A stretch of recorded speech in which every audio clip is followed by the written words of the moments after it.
মুহূর্তে দেখতে পাচ্ছি বেগম খালেদা জিয়াকে রিসিভ করতে একজন ধানের তৈরি পোশাক পরে এসেছেন। আমরা যদি একটু আপনাদেরকে দেখানোর চেষ্টা করি যে তার সম্পূর্ণ শরীরে ধানের পোশাক, এই ধানের পোশাক পরে তিনি এই মুহূর্তে হযরত শাহজালাল আন্তর্জাতিক বিমানবন্দরে এসেছেন বেগম খালেদা জিয়াকে রিসিভ করতে।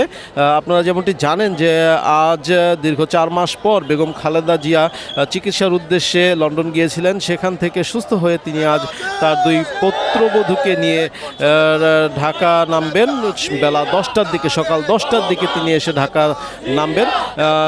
তার আগমনকে উদ্দেশ্য করে এখানে বিভিন্ন নেতাকর্মীর, উৎসুক নেতাকর্মীর ভিড় আমরা লক্ষ্য করছি এবং তাদের মধ্য থেকে এই মুহূর্তে আমরা দেখতে পাচ্ছি একজন সম্পূর্ণ ধানের শীষ, বিএনপির নির্বাচনী যে প্রতীক সেই ধানের শীষের একটি পোশাক পরে তিনি এখানে উপস্থিত হয়েছেন। আমরা একটু তার সাথে কথা বলে আপনাদেরকে জানানোর চেষ্টা করব তিনি কোথা থেকে এসেছেন এবং তার নাম কি, কেন তিনি এই ধানের তৈরি পোশাক পরে এসেছেন, বিস্তারিত আপনাদেরকে একটু জানানোর চেষ্টা করব।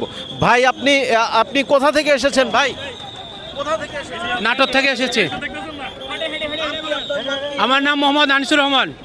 এই যে ধানের শীষের পোশাক পরেছেন, ধানের পোশাক পরেছেন, এটা এই 17 বছর যে গুম খুন মিথ্যা মামলায় লাঞ্ছিত বঞ্চিত, সেই কারণে আনন্দিত সাজগোজ সেই কারণে আনন্দিত সাজগোজ করে এই পোশাক পরে আসা, এবং এই পোশাক আমি সারা দেশে এইভাবে আমি সাজগোজ করে যাই। কতদিন যাবত আপনি এই পোশাক পরেন? আমি 20 বছর হলে 2005 সাল থেকে। 2005 সাল থেকে এই পোশাক পরে আসছেন? জি।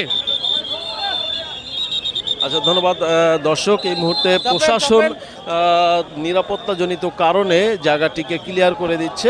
আমরা এই জন্য তার সাথে সম্পূর্ণরূপে কথা বলতে পারিনি। তো যাই হোক, আমরা আপনাদেরকে পরবর্তীতে আবার সংযুক্ত করছি। এই মুহূর্তে আমরা রয়েছি হযরত শাহজালাল আন্তর্জাতিক বিমানবন্দর।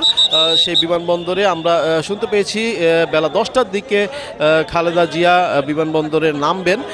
গতকাল রাতে লন্ডনের হিথ্রো বিমানবন্দর থেকে তিনি রাত 9:30টার দিকে তিনি লন্ডনের হিথ্রো বিমানবন্দর থেকে রওনা দিয়েছেন।